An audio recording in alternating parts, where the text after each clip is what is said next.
بسم اللہ الرحمن الرحیم۔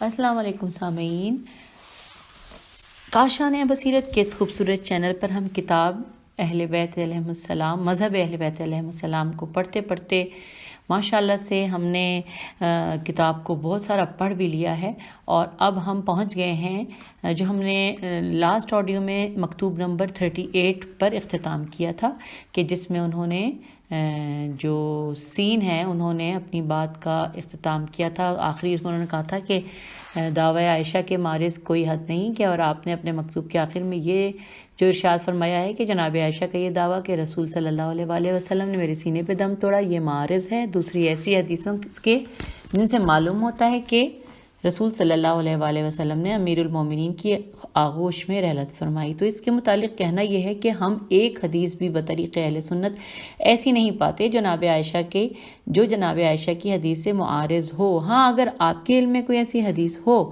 جس کے راوی و ناقل حضرات اہل سنت ہوں اور وہ حضرت عائشہ کی حدیث سے معارض ہو، تو براہ کرم تحریر فرمائیے اور لکھا تھا سین، جبکہ مطلب یہ کہ یہ مکتوب ختم ہو گیا، جو کہ پچھلے آڈیو میں ہم نے پورا پڑھا ہے، میں نے اس کا صرف آخری پیراگراف پڑھا ہے، اور اب ہم اس وقت پیج نمبر 432 پر ہی ہیں، کیونکہ اسی پیج پر جواب مکتوب سٹارٹ ہو گیا ہے۔ دیکھیے، پڑھتے ہیں کہ کیا ہے، کچھ ہمیں اس حوالے سے علم ملتا ہے۔ مجھے بھی بڑا شوق ہو رہا ہے کہ میں اس کی تفصیلات جانوں۔ اس کے میں ہیڈنگ لکھیے، عائشہ کا روایت احادیث میں جذبات سے مجبور ہونا، یہ ہیڈنگ ہے۔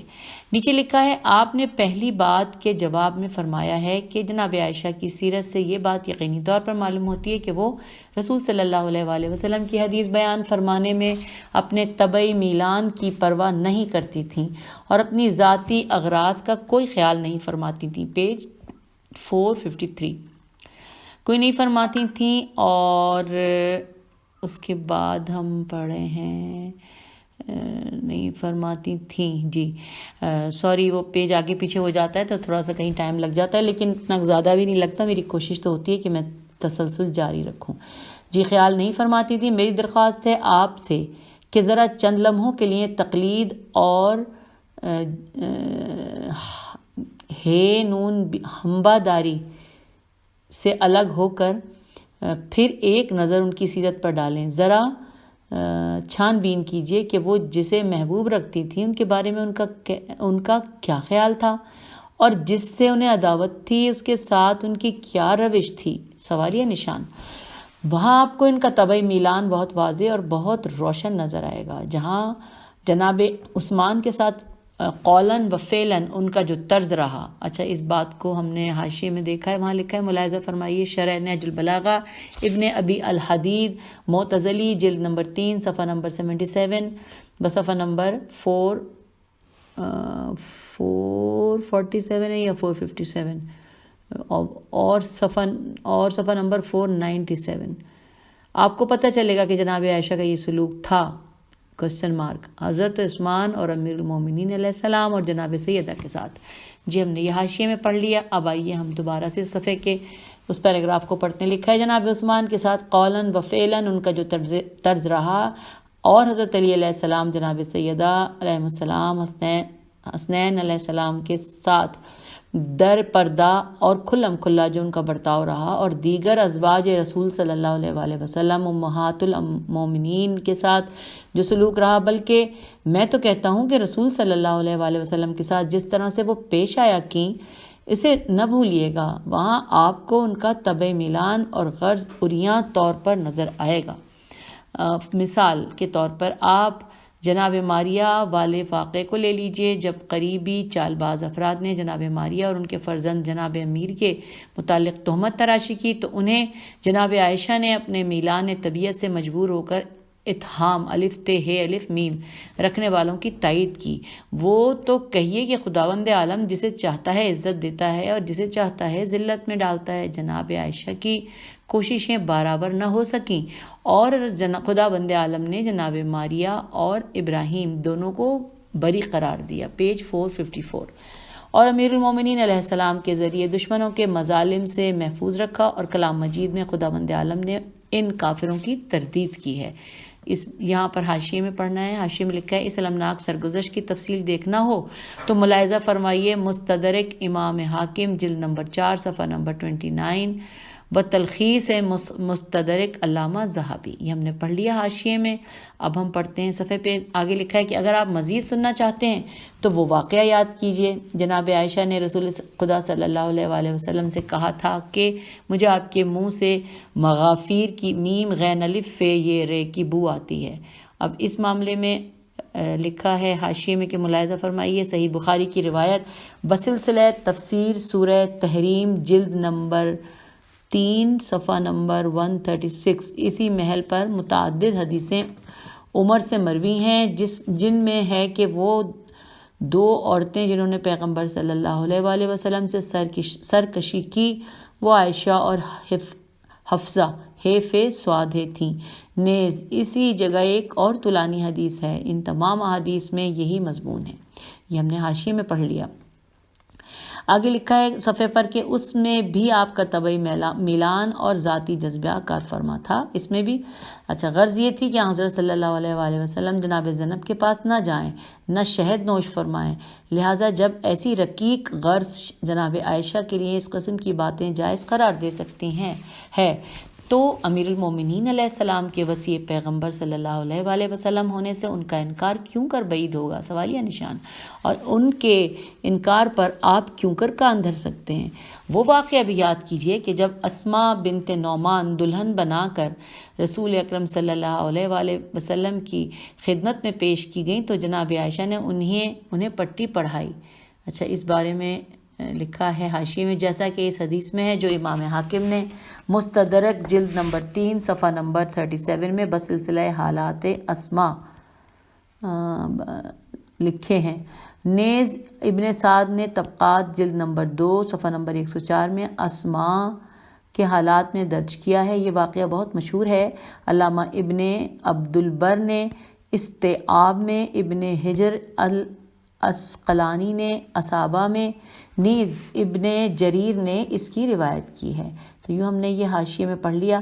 اب ہم دوبارہ سے اس پیراگراف کو دیکھ لیتے ہیں۔ لکھا ہے وہ واقعہ بھی یاد کیجئے کہ جب اسماء بنت نعمان دلہن بنا کر رسول اکرم صلی اللہ علیہ وآلہ وسلم کی خدمت میں پیش کی گئیں تو جناب عائشہ نے انہیں پٹی پڑھائی کہ رسول اللہ صلی اللہ علیہ وآلہ وسلم اس عورت سے بہت خوش ہوتے ہیں جو رسول صلی اللہ علیہ وآلہ وسلم کے پاس آنے پر اعوذ باللہ من کا یعنی خدا مجھے آپ سے بچائے کہے۔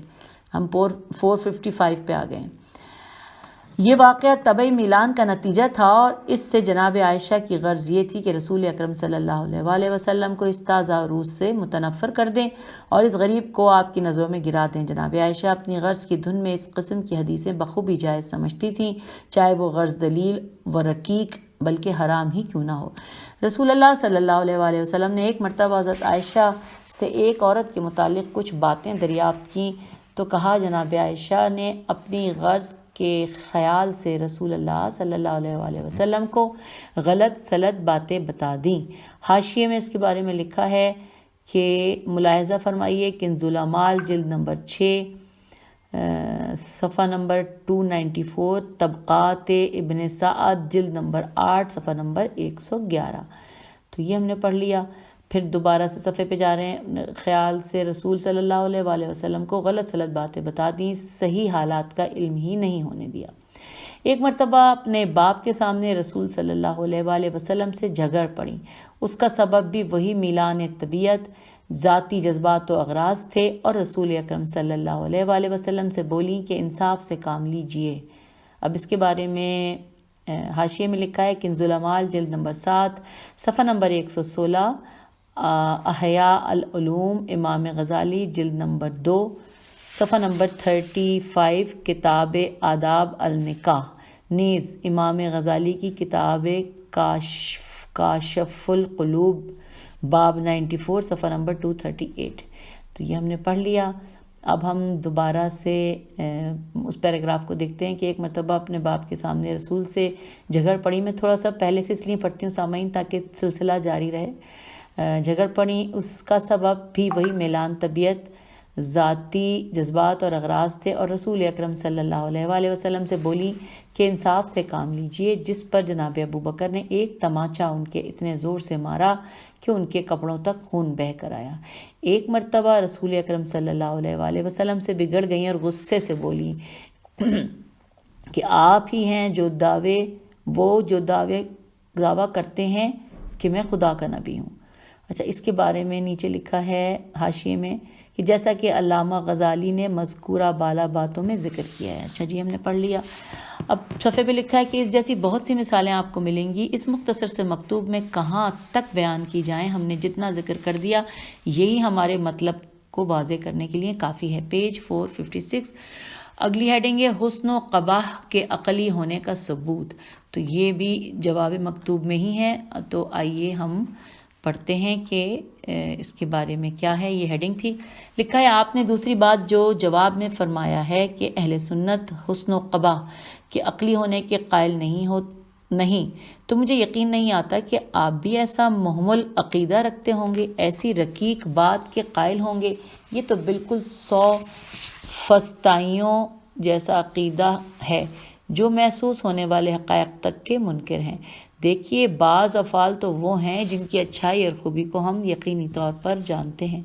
ہمیں معلوم ہے کہ اس کام کے کرنے پر ہمیں اچھی جزا ملے گی، لوگ ہماری تعریف کریں گے، جیسے احسان، عدل، انصاف، اور بعض افعال وہ ہیں جن کی برائی کا ہمیں یقین ہے اور ہم جانتے ہیں کہ اس کام کے کرنے پر ہم سزا کے مستحق ہوں گے، اور لوگ مذمت کریں گے، جیسے بدسلوکی، ظلم، حسد وغیرہ۔ ہر باعقل شخص جانتا ہے کہ احسان و عدل کا اچھا ہونا اور ظلم و جور کا برا ہونا خود عقل بتاتی ہے، خود عقل فیصلہ کن ہے، اور جس طرح صاحبان عقل اس کا یقین رکھتے ہیں کہ ایک نصف ہے 2 کا، اسی طرح ان کے اس یقین سے حسن و قباح کے عقلی ہونے کا یقین بھی کم ہے۔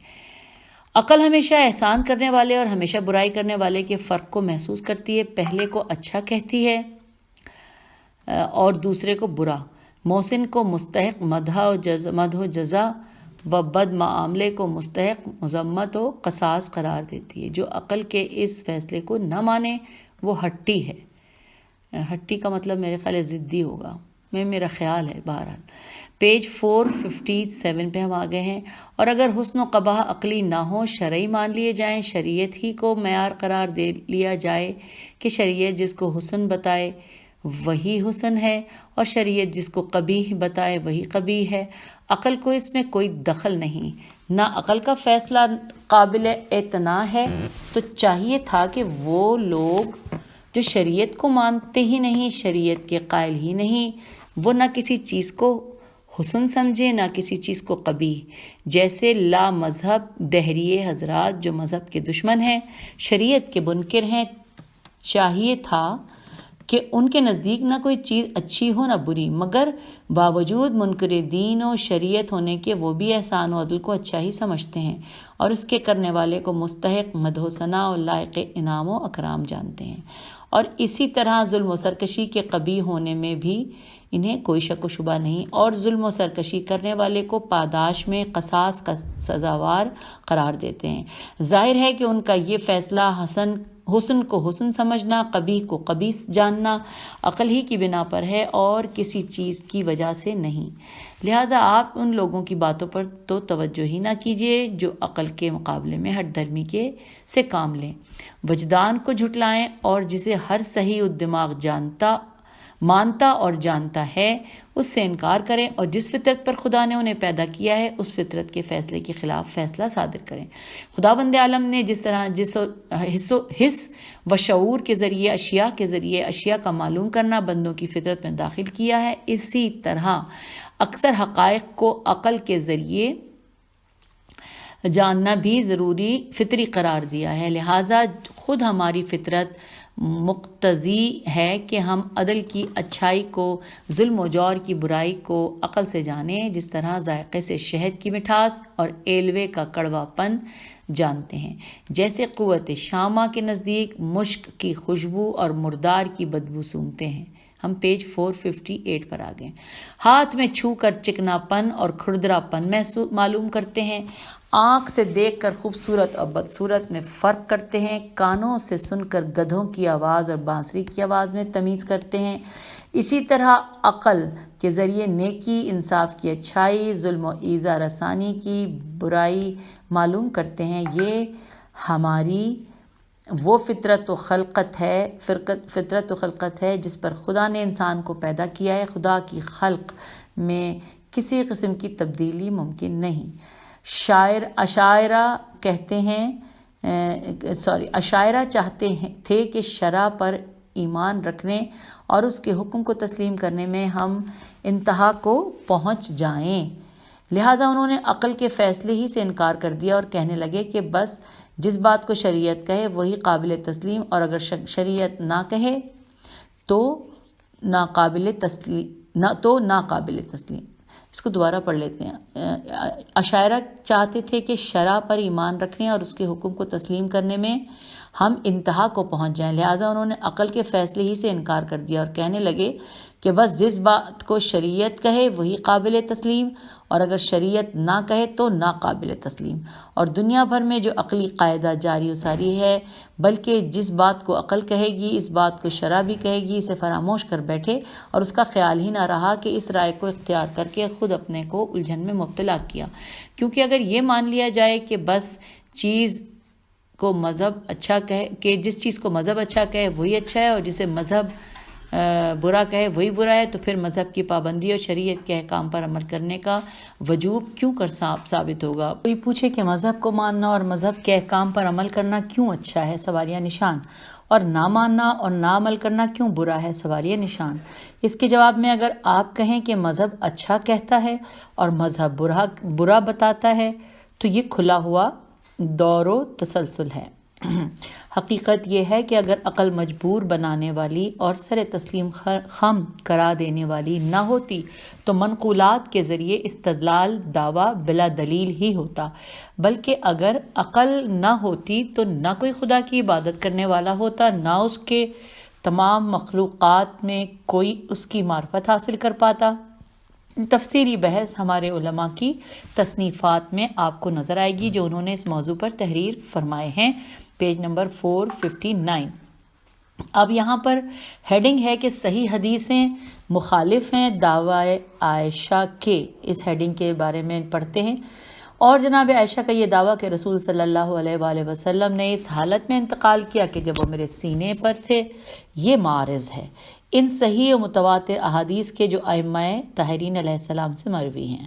ائمہ طاہرین کے علاوہ غیروں کی حدیث اگر آپ دیکھنا چاہتے ہیں تو ملاحظہ فرمائیے طبقات ابن سعد جلد نمبر 2 قسم ثانی صفحہ نمبر 51 اور کنز الاعمال جلد نمبر 4 صفحہ نمبر 55 جن میں بسلسلہ اسناد امیر المومنین علیہ السلام سے روایت کی گئی ہے. اچھا، اس جملے کو جب میں پڑھ رہی تھی تو اس میں جہاں پہ لفظ ابن سعد آیا ہے اس کے بارے میں حاشیے میں پڑھنے کا حکم ہے. آئیے ہم پڑھتے ہیں. لکھا ہے کہ طبقات ابن سعد جلد نمبر 2 قسم ثانی صفحہ نمبر 51 اور کنز الاعمال جلد نمبر 4 صفحہ نمبر 55 حدیث نمبر 1107. تو یہ بھی ہم نے پڑھ لیا حاشیہ سے. اب ہم دوبارہ چل رہے ہیں صفحے کے اس پیراگراف کو پھر پڑھ لیتی ہوں. لکھا ہے ائمہ طاہرین کے علاوہ غیروں کی حدیث اگر آپ دیکھنا چاہتے ہیں تو ملاحظہ فرمائیے طبقات ابن سعد یہاں پہ ہم گئے تھے حاشیے میں اور اب ہم اس کو مکمل کر رہے ہیں. جلد نمبر 2 قسم ثانی صفحہ 51 اور کنز الاعمال جلد نمبر 4 صفحہ 55 جس میں بسلسلہ اسناد امیر المومنین علیہ السلام سے روایت کی گئی ہے انورٹڈ کاما. حضرت علی علیہ السلام فرماتے ہیں کہ رسالت مآب صلی اللہ علیہ وآلہ وسلم کا جب دم واپسی آیا تو آپ نے فرمایا میرے بھائی کو بلا دو. یہ سن کر میں آپ کے قریب آیا. حضرت صلی اللہ علیہ وآلہ وسلم نے فرمایا کہ اور نزدیک آؤ. میں اور نزدیک آ گیا. رسول صلی اللہ علیہ وآلہ وسلم نے میرا سہارا لیا اور آخر وقت تک مجھ پر سہارا کیے مجھ سے باتیں کرتے رہے یہاں تک کہ آپ کا لعاب دہن بھی مجھ پر گرا اور اسی حالت میں آپ نے انتقال فرمایا انورٹڈ کاما کلوز. ابو نعیم نے اپنے حلیہ میں ہیلام یہ ہے. احمد فرزی نے اپنے نسخے میں نیز بہت سے صاحبان سنن نے امیر المومنین علیہ السلام سے روایت کی ہے. آپ فرماتے ہیں کہ انورٹڈ کاما اس وقت رسول صلی اللہ علیہ وآلہ وسلم نے مجھے 1000 باب علم کے تعلیم کیے. Page number 460. ہر باب سے مجھ پر 1000 باب کھل گئے. اب جہاں لکھا ہے ہر باب سے مجھ پر تو اس باب کے بارے میں لکھا ہے کہ ہم دیکھیں حاشیے میں، وہاں لکھا ہے کنز الاعمال جلد نمبر 6 صفحہ نمبر 392 حدیث نمبر 6009۔ اچھا جی، اب یہاں پہ انورٹڈ کاما کلوز ہو گیا کہ 1000 باب مجھ پر کھل گئے۔ آگے لکھا ہے حضرت، ہم پہنچ گئے 460 صفحے پر۔ حضرت عمر کی یہ حالت تھی کہ جب آپ سے رسول صلی اللہ علیہ وآلہ وسلم کے آخری حالات زندگی وغیرہ کے متعلق پوچھا جاتا تو بس یہی کہتے کہ علی علیہ السلام سے جا کر پوچھو، کیونکہ انہی کے ہاتھوں میں تمام امور انجام پائے۔ چنانچہ جناب جابر بن عبداللہ انصاری سے روایت ہے کہ کعب الاخبار کعب الاخبار نے حضرت عمر سے پوچھا کہ رسول صلی اللہ علیہ وآلہ وسلم کا آخری کلام کیا تھا؟ سوالیہ نشان۔ حضرت عمر نے حسب دستور جواب دیا، علی سے پوچھو۔ کعب نے علی سے آ کر پوچھا۔ حضرت علی نے فرمایا کہ میں نے رسول کو اپنے سینے پر لٹا لیا، حضرت صلی اللہ علیہ وآلہ وسلم نے میرے کاندھوں پر اپنا سر ڈالا اور فرمایا الصلاۃ الصلاۃ، نماز نماز۔ کعب نے یہ سن کر کہا کہ تمام انبیاء کی آخری وصیت یہی ہوا کی، اسی کی تاکید پر وہ مامور ہوئے اور اسی پر وہ رسول بنا کر بھیجے گئے۔ کعب نے پھر حضرت عمر سے پوچھا کہ غسل کس نے دیا؟ سوالیہ نشان۔ آپ نے جواب دیا، علی علیہ السلام سے جا کر پوچھو۔ کعب نے پھر آ کر امیر المومنین سے دریافت کیا تو آپ نے جواب دیا کہ، اب یہ جواب انورٹڈ کاما میں ہے کہ میں نے غسل دیا، اور یہ انورٹڈ کاما کلوز ہو گیا۔ اس میں ہمیں جا کے دیکھنا ہے، حاشیے میں لکھا ہے طبقات ابن سعد جلد نمبر 2 قسم ثانی صفحہ نمبر 51، کنز الاعمال جلد نمبر 4 صفحہ نمبر 55۔ یہ ہم نے پڑھ لیا۔ اب پیج پہ لکھا ہے جناب عبداللہ ابن عباس سے پوچھا گیا کہ آپ کیا کہتے ہیں، کیا رسول صلی اللہ علیہ وآلہ وسلم نے اس طرح انتقال فرمایا کہ آپ کا سر کسی کی آغوش میں تھا؟ سوالیہ نشان۔ ہم پیج 461 پہ آ گئے۔ جناب عبداللہ بن عباس نے کہا، ہاں، رسول صلی اللہ علیہ وآلہ وسلم نے جب انتقال کیا تو آپ حضرت علی علیہ السلام کے سینے پر تکیہ کیے ہوئے تھے۔ اس پر ان سے کہا گیا کہ عروہ، ان بریکٹ میں ہے کہ عروہ تو جناب عائشہ سے یہ حدیث بیان کرتے ہیں کہ رسول اللہ نے ان کے سینے پر انتقال کیا، انورٹڈ کاما کلوز۔ تو جناب ابن عباس نے اس کا انکار کیا اور کہا، انورٹڈ کاما، کہ تمہاری عقل میں یہ بات آتی ہے؟ سوالیہ نشان۔ قسم بخدا رسول صلی اللہ علیہ وآلہ وسلم نے تو اس حالت میں انتقال کیا کہ آپ علی علیہ السلام کے سینے پر تکیہ کیے ہوئے تھے، اور علی علیہ السلام ہی نے آپ کو غسل بھی دیا۔ یہاں پہ انورٹڈ کاما کلوز ہے، اور اس کے بارے میں حاشیے میں لکھا ہے کہ طبقات ابن سعد جلد نمبر 2 قسم ثانی صفحہ نمبر 55۔ آگے لکھا ہے اور یہ ہم نے حاشیہ پڑھ لیا، اب صفحے پہ آ گئے ہیں کہ اور ابن سعد نے بسلسلہ اسناد امام زین العابدین سے روایت کی ہے۔ اب جو یہ جہاں لکھا ہے امام زین العابدین، وہاں پہ حاشیے میں جا کے دیکھنا ہے، وہاں لکھا ہے طبقات ابن سعد جلد نمبر 2 قسم ثانی صفحہ 55۔ اوکے، حاشیہ پڑھ لیا۔ امام زین العابدین سے روایت کی ہے، انورٹڈ کاما، امام زین العابدین علیہ السلام فرماتے ہیں کہ جب رسول صلی اللہ علیہ وآلہ وسلم کا انتقال ہوا تو آپ کا سر علی علیہ السلام کی گود میں تھا، انورٹڈ کاما کلوز۔ میں کہتا ہوں کہ اس کے متعلق تو ائمہ طاہرین سے بکثرت متواتر حدیث مروی ہیں۔ ائمہ طاہرین علیہ السلام سے انحراف کرنے والے بھی اس حقیقت کے معترف ہیں، یہاں تک کہ ابن سعد، اب جہاں ابن سعد لکھا ہے وہاں پہ حاشیے میں لکھا ہے طبقات ابن سعد جلد نمبر 2 قسم ثانی صفحہ نمبر 55۔ اوکے، یہاں تک کہ ابن سعد نے بسلسلہ اسناد شعبی شین عین بے چھٹی سے روایت کی ہے، انورٹڈ کاما۔ شعبی کہتے ہیں کہ رسول اکرم صلی اللہ علیہ وآلہ وسلم نے جب انتقال کیا تو آپ کا سر امیر المومنین کی آغوش میں تھا، پیج 462 پیج 462، امیر المومنین کی آغوش میں تھا اور حضرت علی علیہ السلام ہی نے آپ کو غسل دیا۔ امیر المومنین علیہ السلام بھرے مجمع میں اپنے سلسلہ تقریر میں اس کا ذکر کیا کرتے تھے۔ ملاحظہ فرمائیے نہج البلاغہ جلد نمبر 2 صفحہ نمبر 196، اور اس کے بارے میں حاشیے میں بھی لکھا ہے کہ نہج البلاغہ جلد 2 صفحہ نمبر 196 و شرح نہج البلاغہ ابن ابی الحدید جلد نمبر 2 صفحہ نمبر 561۔ جی چلیے اب ہم پھر پیج پہ پڑھتے ہیں جہاں پہ لکھا تھا نہج البلاغہ جلد نمبر 2 صفحہ 196، یہاں پہ ہم نے حاشیے میں پڑھا تھا، اور اب ہم وہ پڑھتے ہیں کہ جو لکھا تھا کہ ملاحظہ فرمائیے. اچھا لکھا ہے کہ امیر المومنین فرماتے ہیں انورٹڈ کاما اصحاب رسول جانتے ہیں کہ میں نے کسی گھڑی خدا اور رسول صلی اللہ علیہ وآلہ وسلم کا کہنا نہیں ٹالا. میں نے ایسے ایسے مہلکوں میں اپنی جان پر کھیل کر رسول صلی اللہ علیہ وآلہ وسلم کی جان بچائی جہاں بڑے بڑے شجاعان عرب کے پیر اکھڑ گئے، قدم پیچھے ہٹ گئے. یہ میری شجاعت و طاقت تھی جس سے خدا نے مجھے سرفراز فرمایا. اور حضرت صلی اللہ علیہ وآلہ وسلم نے جب انتقال فرمایا تو آپ کا سر میرے سینے پر تھا اور آپ کا لعاب دہن میرے ہاتھ پر گرا جسے میں نے اپنے منہ پر مل لیا. میں ہی رسول صلی اللہ علیہ وآلہ وسلم کے غسل کا منتظم ہوا جس میں ملائکہ میرے مددگار تھے. ملائکہ کی وجہ سے مکان اور صحن آوازوں سے گونجنے لگا. ایک گروہ آتا تھا دوسرا گروہ جاتا تھا. ان کی آوازوں کو میرے کانوں نے سنا اور آپ پر نماز پڑھتے تھے یہاں تک کہ میں نے آپ کو سپرد خاک کیا. لہٰذا مجھ سے زیادہ رسول صلی اللہ علیہ وآلہ وسلم کا آپ کی زندگی میں بھی اور آپ کے مرنے کے بعد بھی کون حقدار ہو سکے گا. یہاں پہ انورٹڈ کاما کلوز ہو گیا. آگے لکھا ہے اسی جیسے آپ کے وہ فقرات ہیں جو آپ نے جناب سیدہ سلام اللہ علیہ کو دفن کر کے کہے تھے. اچھا یہاں پہ صفحہ تو ختم ہو گیا لیکن ساتھ ہی حاشیے میں پڑھنے کا لکھا ہے. حاشیے میں لکھا ہے نہج البلاغہ جلد 2 صفحہ نمبر 207 شرح نہج البلاغہ ابن ابی الحدید جلد نمبر 2 لگ رہی ہے صفحہ نمبر 590. یہ ہم نے پڑھ لیا. اب ہم آ گئے ہیں پیج 463 پہ. اچھا ہاں پہلے ہم اس کا جملہ 462 کا آخری جملے کو پڑھتے ہوئے آئیں گے 463 پہ تو پھر تسلسل بنے گا. لکھا ہے اسی جیسے آپ کے وہ فقرات ہیں جو آپ نے جناب سیدہ کو دفن کر کے کہے تھے. انورٹڈ کاما سلام ہو آپ پر اے رسول خدا صلی اللہ علیہ وآلہ وسلم میری جانب سے بھی اور آپ کی دختر کی طرف سے بھی جو آپ کے جوار میں پہنچ گئی ہیں اور آپ کی خدمت میں جلد پہنچنے والی ہیں.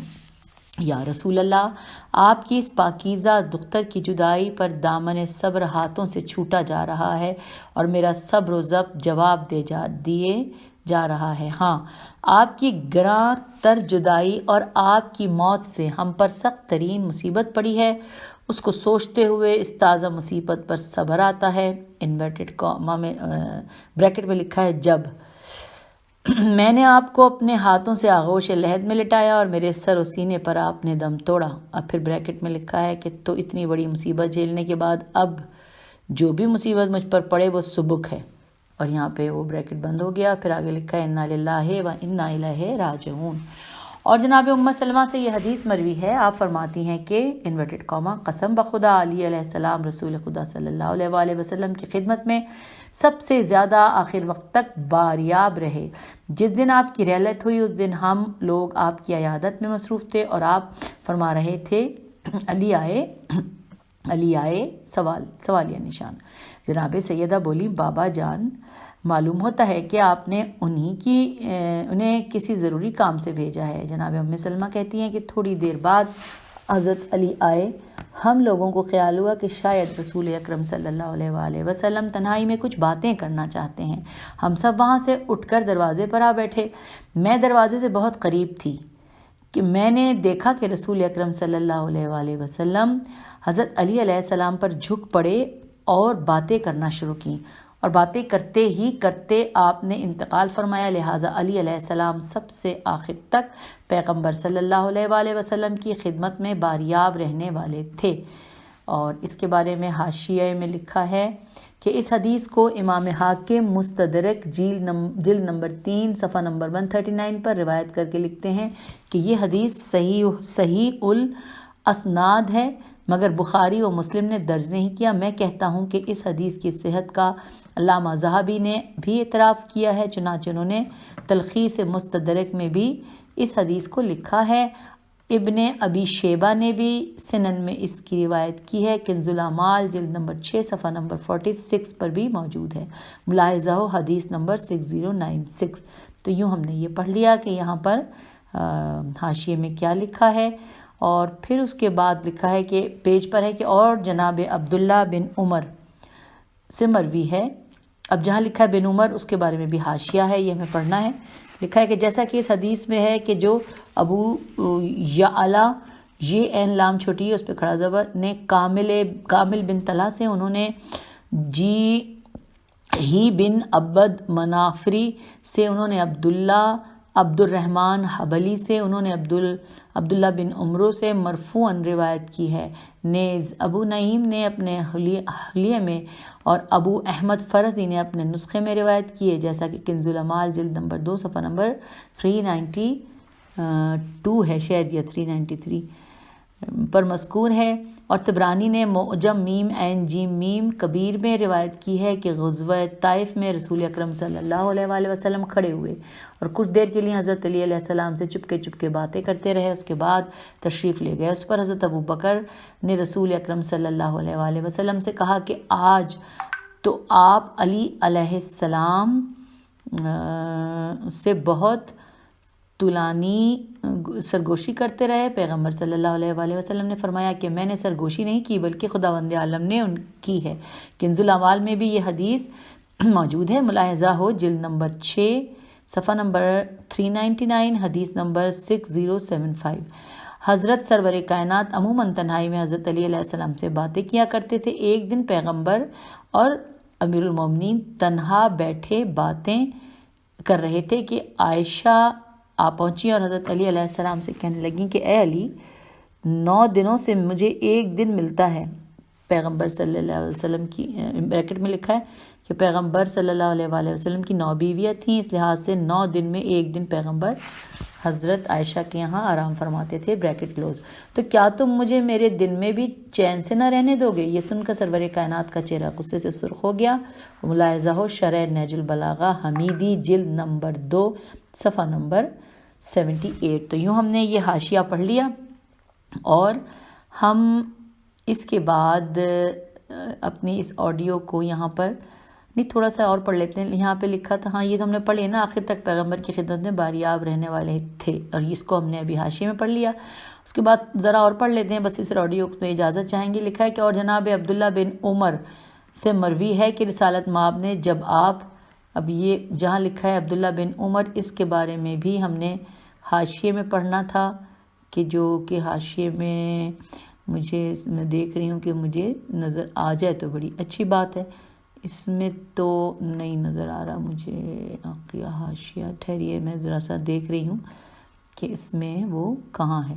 ہاں جی، یہ لکھا ہے کہ جیسا کہ اس حدیث میں جو یہ تو میں نے پڑھ لی نا، عبدالرحمن سے جنہوں نے عبداللہ بن عمر سے روایت کی ہے، ہاں یہ پڑھ لی ہے سامعین، ہاں پڑھ لیے۔ اور جناب عبداللہ عمر سے مروی ہے کہ رسالت مآب نے جب آپ بستر مرگ پر تھے فرمایا کہ میرے بھائی کو بلاؤ۔ ابو بکر سامنے آئے تو آپ نے منہ پھیر لیا، پھر آپ نے کہا کہ میرے بھائی کو بلاؤ۔ حضرت عمر سامنے آئے تو حضرت صلی اللہ علیہ وسلم نے منہ پھیر لیا۔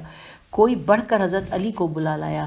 جب علی آئے تو آپ نے انہیں اپنی چادر میں لے لیا اور آپ پر جھک کر باتیں کرنے لگے۔ جب حضرت علی علیہ السلام باہر آئے تو ان سے پوچھا گیا کہ رسول اکرم صلی اللہ علیہ وآلہ وسلم کیا کہہ رہے تھے آپ سے؟ سوالیہ نشان۔ آپ نے کہا رسول اکرم صلی اللہ علیہ وآلہ وسلم نے مجھے 1000 باب علم کے تعلیم کیے اور ہر باب سے 1000 باب مجھ پر کھل گئے۔ آپ سمجھ سکتے ہیں کہ یہی باتیں مناسب حال انبیاء ہیں، اور جناب عائشہ جو کچھ فرماتی ہیں وہ تو حوث پرستوں کے لیے زیادہ موزوں ہے۔ اگر کوئی چرواہا اس طرح مرے کہ اس کا سر اس کی بیوی کے سینے پر ہو، یا ٹھڈی اور ناف کے درمیان، یا بیوی کی ران پر ہو، اور وہ اپنے مویشی کی حفاظت اور نگہداشت کی وصیت بیوی کو نہ کرے، تو یقیناً وہ یہ الف نون غنہ کار اور تباہ و برباد کرنے والا ہوگا۔ خدا معاف کرے جناب عائشہ کو، کاش، اب بریکٹ میں لکھا ہے کہ جب انہوں نے یہی تہیہ کر لیا تھا کہ یہ فضیلت علی علیہ السلام کے لیے نہ ہونے پائے تو یہ بریکٹ کلوز ہو گیا۔ اپنے باپ کی طرف اس کو منسوب کرتے ہوئے یہ بیان کرتی کہ میرے باپ کے سینے پر رسول اکرم صلی اللہ علیہ وآلہ وسلم کا دم نکلا، لیکن اپنے باپ کی طرف وہ اس کی نسبت دے بھی کیسے سکتی تھیں، کیونکہ انہیں تو رسول صلی اللہ علیہ وآلہ وسلم نے خود اسامہ کا ماتحت بنا کر لشکر کے ساتھ روانہ کیا تھا، جو مدینے کے باہر جا کر پڑاؤ کیے ہوئے تھا۔ بہرحال جب جناب عائشہ کا یہ کہنا کہ رسول اکرم صلی اللہ علیہ وآلہ وسلم نے ان کی گود میں دم توڑا تو صرف جناب عائشہ ہی کی طرف منسوب ہے، فقط وہی اس کی بیان کرنے والی ہیں، اور یہ قول کہ رسول صلی اللہ علیہ وآلہ وسلم نے علی علیہ السلام کی گود میں دم توڑا تو بکثرت لوگوں کی طرف منسوب ہے۔ بہت سے بیان کرنے والے ہیں جیسے حضرت علی علیہ السلام، عبداللہ بن عباس، عبداللہ بن عمر، شعبی، امام زین العابدین علیہ السلام اور جملہ ائمہ طاہرین علیہ السلام۔ لہٰذا یہ قول اپنی سند کے لحاظ سے بھی قابل ترجیح ہے اور رسول خدا صلی اللہ علیہ وآلہ وسلم کی شان کے بھی زیادہ مناسب ہے۔ آخری پیراگراف ہے اور جواب مکتوب ختم ہو رہا ہے، تو اس کو اسی آڈیو میں مکمل کرتے ہیں۔ ہیڈنگ ہے ام سلمہ کی حدیث مقدم ہے حضرت عائشہ پر۔ لکھا ہے جناب عائشہ کی حدیث اتنے حضرات کی احادیث سے معارض ہے۔ اگر ان حضرات سے قطع نظر صرف جناب ام سلمہ ہی کی حدیث سے معارض ہوتی تو اس صورت میں بھی متعدد وجوہ سے امام جناب ام سلمہ ہی کا قول قابل قبول ہوتا، انہی کی حدیث کو ترجیح دی جاتی۔ شین۔ اب یہاں پہ جواب مکتوب ختم ہو گیا۔ پیج نمبر 466 پہ ہم اختتام کرتے ہیں۔ انشاءاللہ اگلی آڈیو میں پیج نمبر 467 کے ساتھ ملیں گے۔ خدا حافظ، فی امان اللہ۔